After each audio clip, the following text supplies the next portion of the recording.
Good afternoon, everybody. It's a muggy day in Ontario. I'll give it a few minutes to let people log on. We're going to have a good talk. I get a lot of tags. I'm really happy about that. In other political party posts or MP posts, and people are questioning, and that's good. Sure, tag me. I'll always like your comments as you try to spread the message out to all Canadians. It's so very important. I want to have a talk today. A good friend of mine, Callie Temple, she runs a women's independence group in Alberta. Real smart woman, very smart. She works extremely hard on research. She delves into the deepest look in so many areas.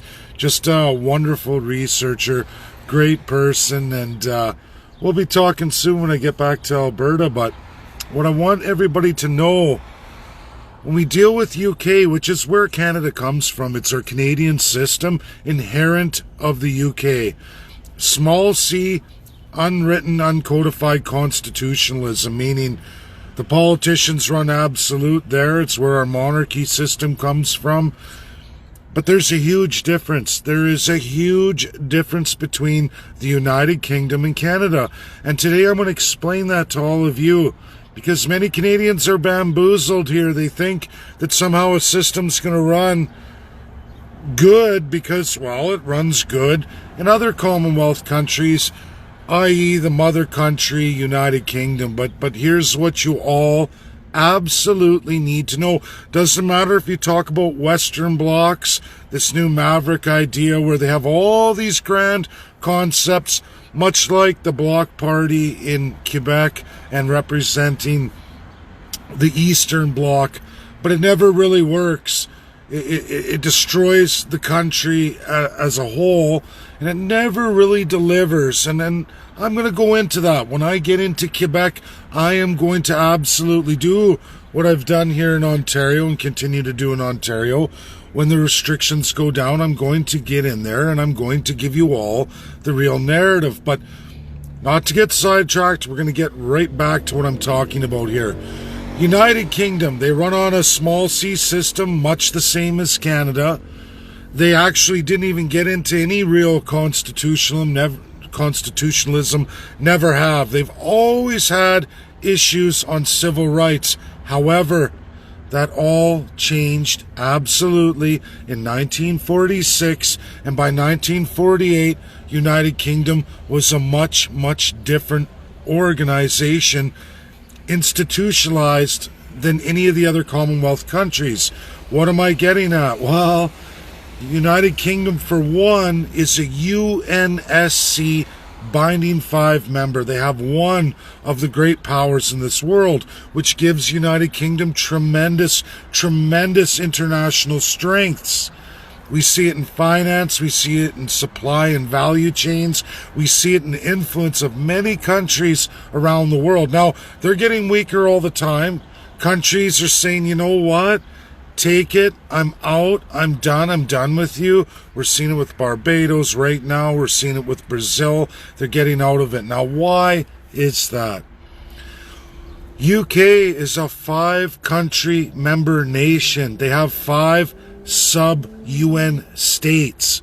5 UN states. There are no regions. Their regions are UN recognized country states. 0 regions, meaning there are no internal provinces. There are no internal territories. There's no internal anything, no states, none of that. None of that, Canadians. You are just one UN state called Canada with 10 provinces, sub-regions, and 3 territories, sub-territories. You are not represented, those sub-regions, territories, and provinces. 13 of them. You are not represented whatsoever in the United Nations. Absolutely not at all. Nothing. So when we get into constitutionalism, the very limited codified constitution of Canada, the powers all rest in the federal, and then they give a division of powers to the province and territories that are not backed up by any international representation, none whatsoever. Individually, each province and territory must get organizations, must try to fight against the UN state called Canada to try and fix things. Very seldom, if ever, that ever works out for any of them. United Kingdom, although small C like Canada, which shouldn't really work too well, the difference is all of those 5 member nations of UK all have nation status represented in the United Nations and are absolutely covered under all treaties. This is not the same in Canada for provinces and territories. When you need to fight the Canadian system, they're protected. Your federal government is protected in international law. You are not. This is why Canadian citizens and many groups are always eternally fighting for their civil rights, for promises made by the government that are broken, constantly broken all the time. It is also why premiers of all provinces and territories that swear to this crown will break you in the name of the federal government to get their piece of the UN state, the power of the UN state. Now, it's true, yes, every province and territory can break away from Canada. You could all individually have your sovereignty. You could get that going through the UN and getting nation status. You have to win absolutely all 5 of the binding 5. You have to give them a presentation. You have to honor all international treaties and commitments. This also includes all First Nations, the First Peoples, regardless of the designations done by law or from the First Peoples themselves in their different regional groups and groupings under various treaties. Some of those treaties are absolutely backed up in international law, and others are not. There's a huge amount of division placed by none other than Canada on those groups. But there is a way in the international community. I'm going through it right now, the real international court, not the, guess what, Canada's international court where Canada is voluntary to, which is what is sold to all the regional groups. That's what they do. They sell you into an international court, but it's the wrong one. It's only binding if the UN state voluntarily accepts it. And Canada never does. Just so all Canadians, First Nations know, your UN state called Canada will never accept it. Now, Canada has obligations internationally, but they've codified a limited constitution that divides powers. They give the provinces and territories rights to 2/3 of what the world says all people should have. 1/3 goes to the federal government, and the federal government's able to ignore international law often by allowing those regional groups to do their bidding, taking away your civil rights in order to steal your charter rights, which most overlap all human rights in this world. But it's getting the Canadian politicians to the real court, the International Criminal Court. I'm going through it right now. I have one more phone call to make early this morning when I get up, and we're going to find out if I get to go through to the UK and go into a sitting with all the former International Criminal Court Supreme Justices of this world.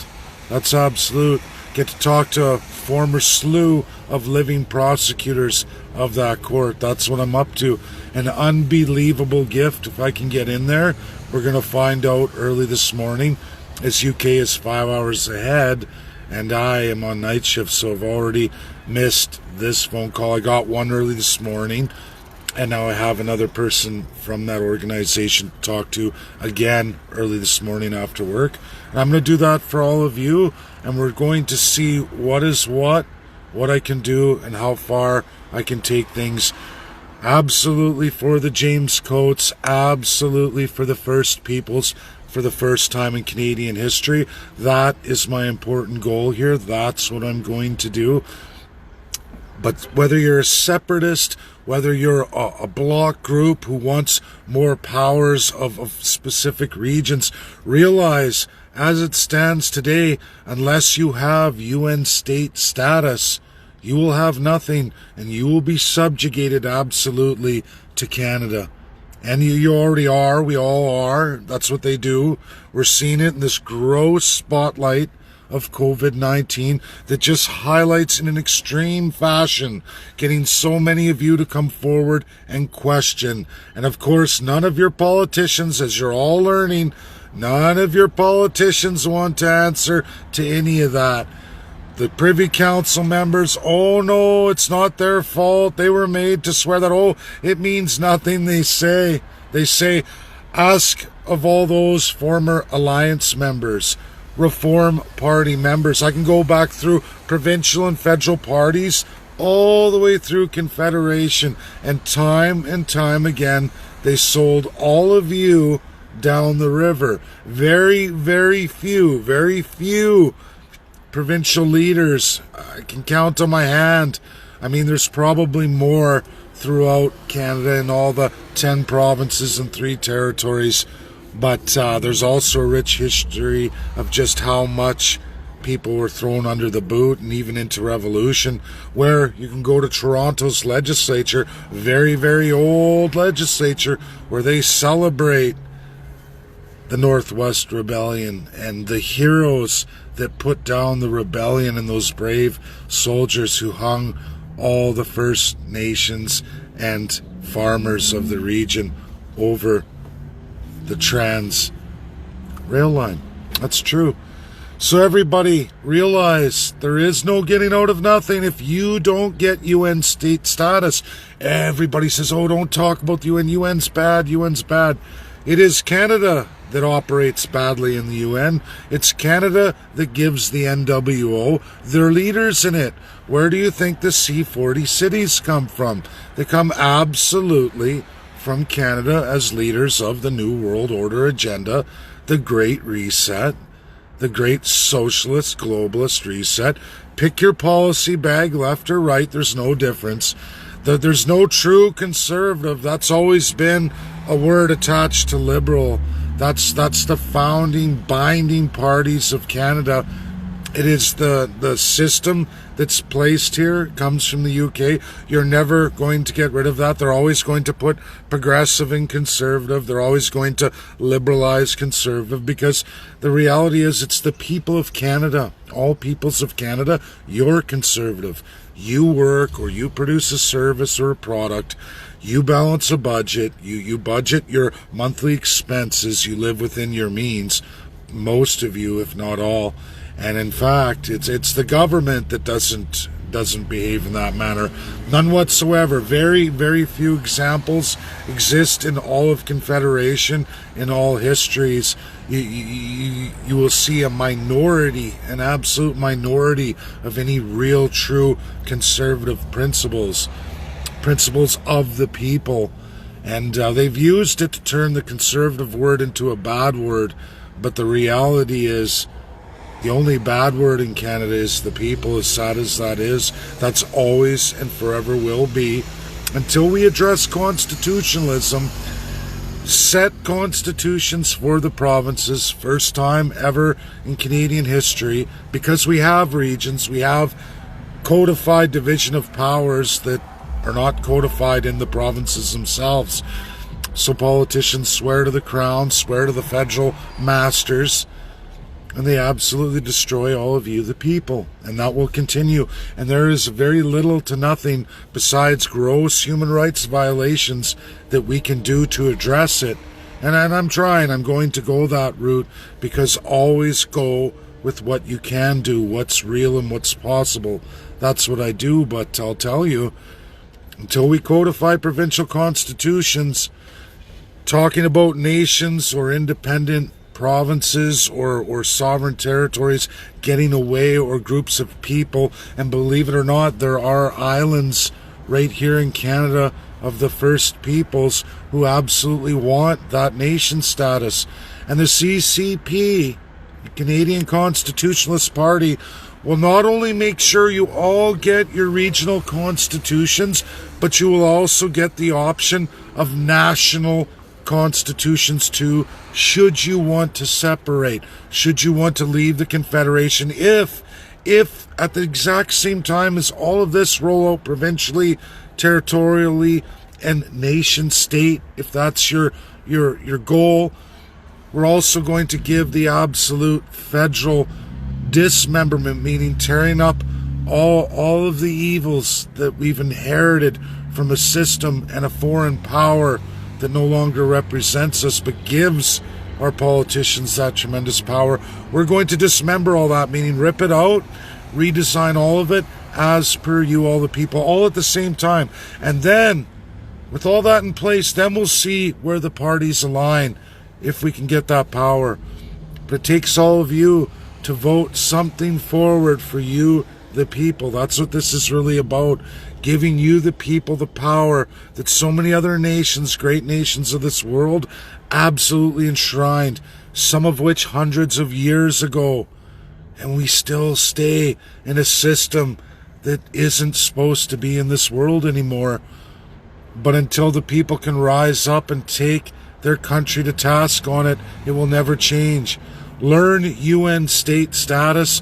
Yes, there are rogue UN states with gross narratives. Canada's one of them. Your federal government is not only one of them, but is cutting edge, leading edge on the New World Order. It's Canada, one of the worst among many others of the General Assembly. But remember, Canadians, they don't make international law unless the Binding Five say they do. And you know what? 99% of the time, the Binding Five throw it in the garbage and say, no way. Because we have a charter of the UN, 1945 charter. Read it. From 1948, we have the Declaration of Human Rights, which is international binding law. However, Russia abstained, so it's not truly binding, meaning countries can breach it, and they always can point to Russia and say, oh, look, Russia didn't bind it. They abstained, allowing it to go through, but they remain with this veto forever to be able to veto it. And because of that, every UN state can breach human rights.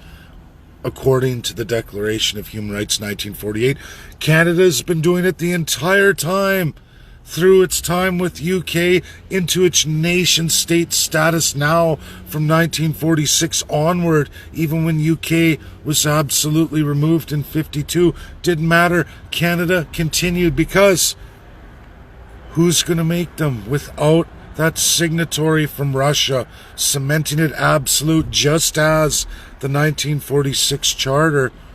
You're limited only to the charter, which is good. It's better than anything that's ever been in this world. But it's up to all of you to try and educate, get the message out, teach all Canadians so they know whatever their narratives are. Because as long as you think that you're somehow going to force the UN state called Canada into your objectives as a region or a territory or block groups federally, it's never going to happen. Never, ever, ever going to happen. And you will always be subject to the federal UN state called Canada and whatever power's elected. And if you think the Conservatives are going to change anything, think again. Do you think the Liberals are? You know they're not. Do you think NDP will? Nope. And you can go on and on, because everybody who gets any elected position will pick up that crown power and put it squarely on their head, and they will be scrubbed down by the wealthy, the elite from all over the world, to absolutely destroy all of your civil, charter, and human rights. Right now in South America, there's a terrific woman. It's all in Portuguese, but they're going through Brazilian constitutional reforms. They're getting into all your issues, Canadians, all of them. In different terms, of course. They're a different kind of former colonial, but they get into a different name for charter, civil rights, and the ability of the UN state to absolutely crush your human rights, even though they're not supposed to. They're working through that in their different terms and definitions.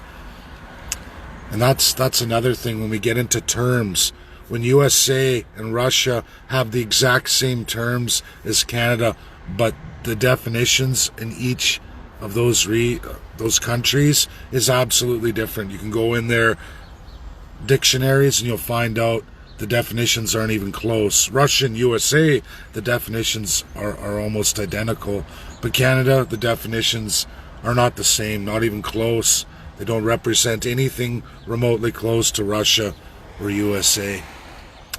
And they don't even represent what UK used to classify those as. They're absolutely not that anymore. So it's sad. It's sad. We got a lot of work to do, a lot of education, and all of you can do that. So my Facebook, last point I'm going to make here real quick. My Facebook's coming to my 5,000 limit, and it's time to start pages. So while we wait for access to Quebec and the Atlantic provinces, as we wait for COVID to dissipate and I hope restrictions go away and we can get across borders without issue, and I can actually stay overnight in places and not worry about being quarantined for 14 days. We're going to start developing every single of the 338 Facebook pages. I'm going to go into a lot of groups. We're going to start Facebook pages of all 338. We're going to give that so that we have narratives for people. I'm going to work on that this weekend if I have a day off. So thanks everybody for tuning in. Share, share, share. Real important. Lots to know. Lots to get out. I know it's a large volume. Little by little we chip away at it. For all those loyal followers, tagging in posts, trying to educate others in other groups and under other political parties when they put their narratives down, keep doing what you're doing. Tag me. I love it. It's great. Keep sharing truth and knowledge. That's how we win this, by telling the truth. Telling all the people the truth. From all walks, all Canadians, just tell them the truth. Don't get into fights with them if they don't want to listen to the truth, because there's many who will tell you, oh no, it's not true, even though here's the facts, you're the fiction, but that's okay. People don't all respond at the same time. We just keep telling the truth over and over, and eventually people come on board. It grows, it grows. That's the truth. Bye now. Love you all. Have a great night. And I'll update you all tomorrow.